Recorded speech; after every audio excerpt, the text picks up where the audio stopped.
Halo guys, sebelum kamu menonton, pastikan kamu sudah menekan tombol subscribe dan jangan lupa aktifkan tombol loncengnya. Selamat datang di channel Kinetic Education.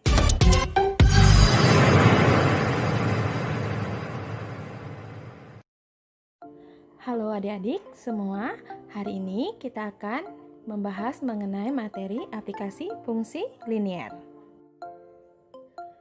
Fungsi linier sering digunakan untuk menganalisis masalah-masalah ekonomi.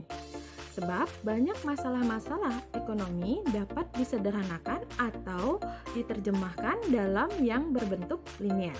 Nah, adik-adik, beberapa penerapan fungsi linier dalam bidang ekonomi dan bisnis adalah yang pertama fungsi permintaan, fungsi penawaran, dan keseimbangan pasar. Yang kedua, keseimbangan pasar dua macam produk. Yang ketiga, pengaruh pajak dan subsidi terhadap keseimbangan pasar. Kemudian, fungsi biaya, fungsi pendapatan, dan analisis pulang pokok atau BEP, break-even point. Yang kelima, fungsi konsumsi dan tabungan. Dan yang terakhir, model penentuan pendapatan nasional. Oke, untuk hari ini kita akan bahas bagian yang pertama, yaitu fungsi permintaan, fungsi penawaran, dan keseimbangan pasar. Oke, bagian pertama yaitu fungsi permintaan. Nah, adik-adik, permintaan tercipta apabila ada keinginan untuk membeli barang atau jasa.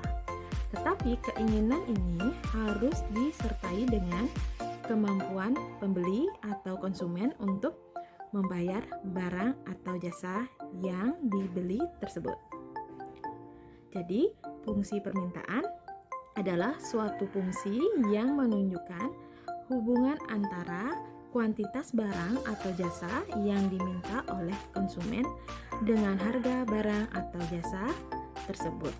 Fungsi permintaan juga menunjukkan hubungan antara jumlah suatu barang yang diminta dengan faktor-faktor yang mempengaruhinya.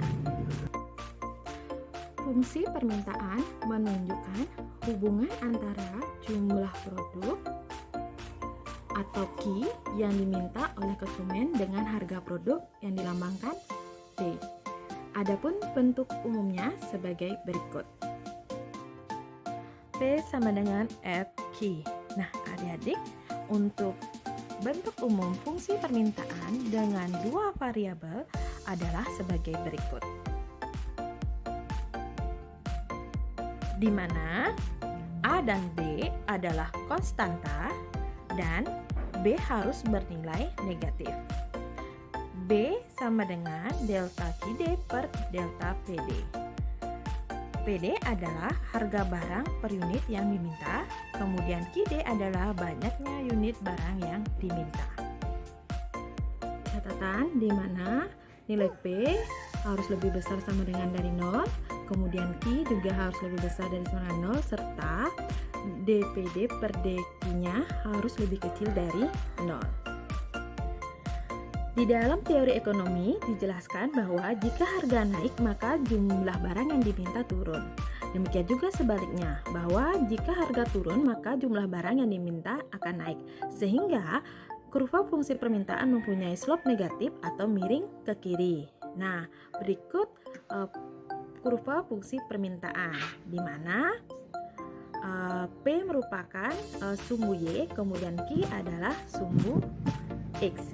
Dari kurva ini sesuai dengan hukum permintaan. Apabila harga naik, misalnya P1, maka jumlah yang diminta akan berkurang menjadi Q1. Begitu pula apabila harga turun, misalkan P3, maka jumlah yang diminta akan bertambah Q3.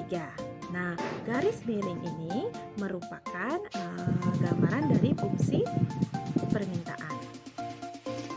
Oke, biar lebih paham lagi, berikut Kak Eka berikan contoh soalnya. Misalnya di pasar Badung bila harga jeruk 5.000 per kilo, jeruk yang diminta 150 kg.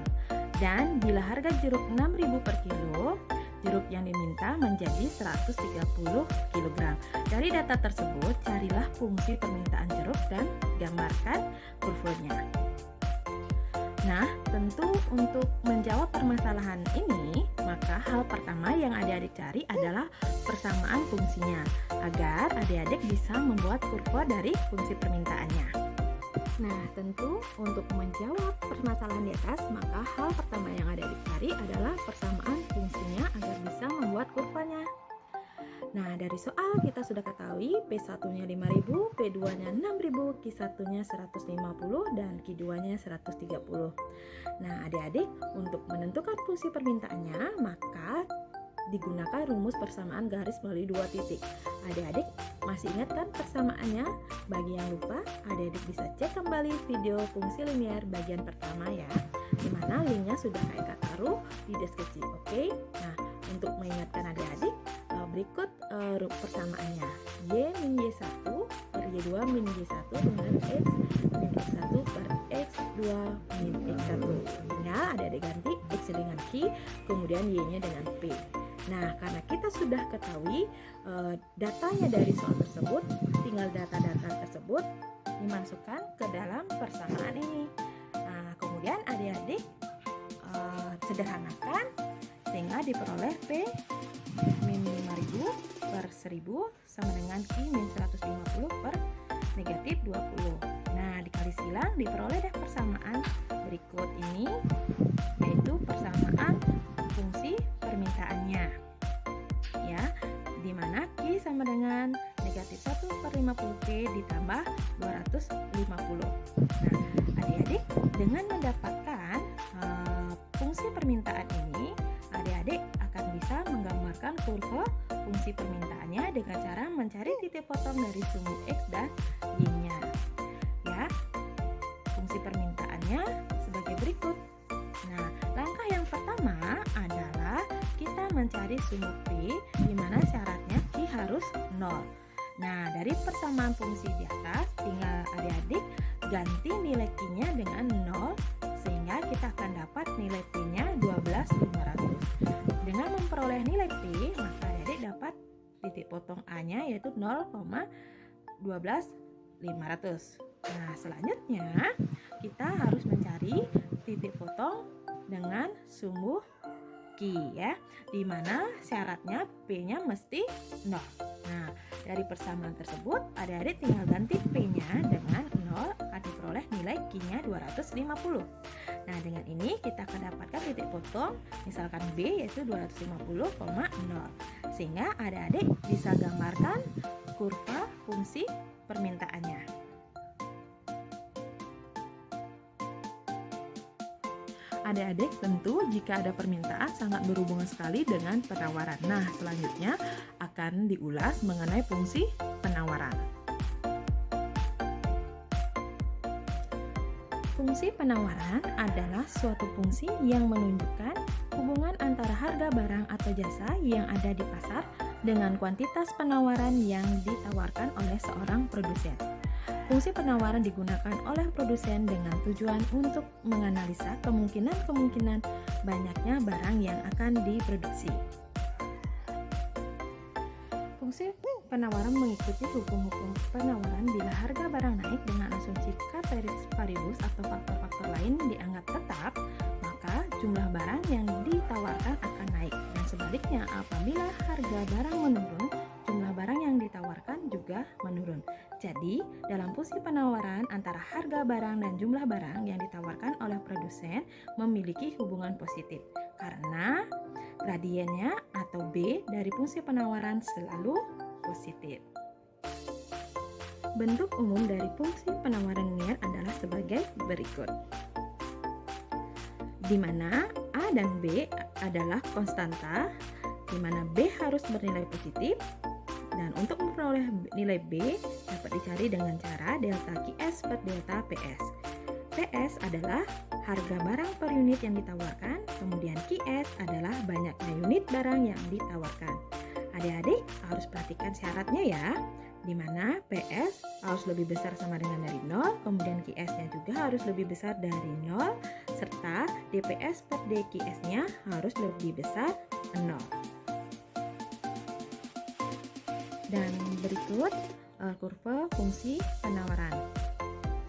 Nah, adik-adik adik-adik, dari kurva ini terlihat bahwa variabel P atau harga mempunyai tanda yang sama dengan variabel Q atau jumlah, yaitu sama-sama bernilai positif.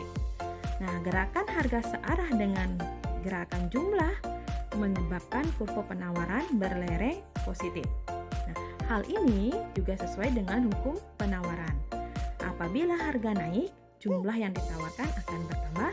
Begitu pula apabila harga turun, jumlah yang ditawarkan akan mengalami pengurangan. Oke, selanjutnya Kak Eka akan memberikan contoh soal agar adik-adik lebih mengerti. Nah, misalnya di Pasar Bandung, bila harga mangga 5.000 per kilo, mangga yang ditawarkan 150 kilo. Dan bila harga mangga 6.000 per kilo, mangga yang ditawarkan menjadi 200 kilo. Nah, adik-adik, dari data tersebut carilah fungsi penawaran mangga dan gambarkan kurvanya. Nah, dari permasalahan tersebut kita akan bahas sama-sama ya. Oke, dari soal kita akan peroleh datanya. Q1-nya 150, Q2-nya 200, kemudian P1-nya 5.000, P2-nya 6.000. Nah, selanjutnya adik-adik, untuk mencari fungsi penawaran kita gunakan rumus persamaan garis melalui dua titik. Yaitu sama ya konsep pengerjaannya pada saat mencari fungsi permintaan. Selanjutnya adik-adik tinggal ganti deh nilai Q1-nya, Q2, P1, P2-nya. Kemudian disederhanakan dan dikali silang untuk mendapatkan fungsi penawarannya. Nah, selanjutnya adik-adik kali silang ya. Nah, diperolehlah sebagai berikut. Dari sini kita akan peroleh fungsi penawarannya Q sama dengan 1/20P min 100. Dengan adik-adik sudah mendapatkan fungsi penawarannya, maka kita bisa buat kurvanya dengan cara mencari titik potong sumbu X dan Y. Jadi kita cari titik potongnya sumbu X atau P, syaratnya Q-nya harus 0 ya. Jadi kita ganti, kemudian dapat nilai P-nya, sehingga dapat titik potongnya A 0,2000. Kemudian begitu pula untuk mencari sumbu Q, syaratnya P-nya mesti 0 ya. Dengan mendapatkan titik potong ini, adik-adik akan mendapatkan kurva fungsi penawarannya. Pasar suatu macam barang dikatakan berada dalam keseimbangan apabila jumlah barang yang diminta di pasar tersebut sama dengan jumlah barang yang ditawarkan. Secara matematika dan grafik ditunjukkan oleh kesamaan berikut ya. ID sama dengan QS atau PD sama dengan PS.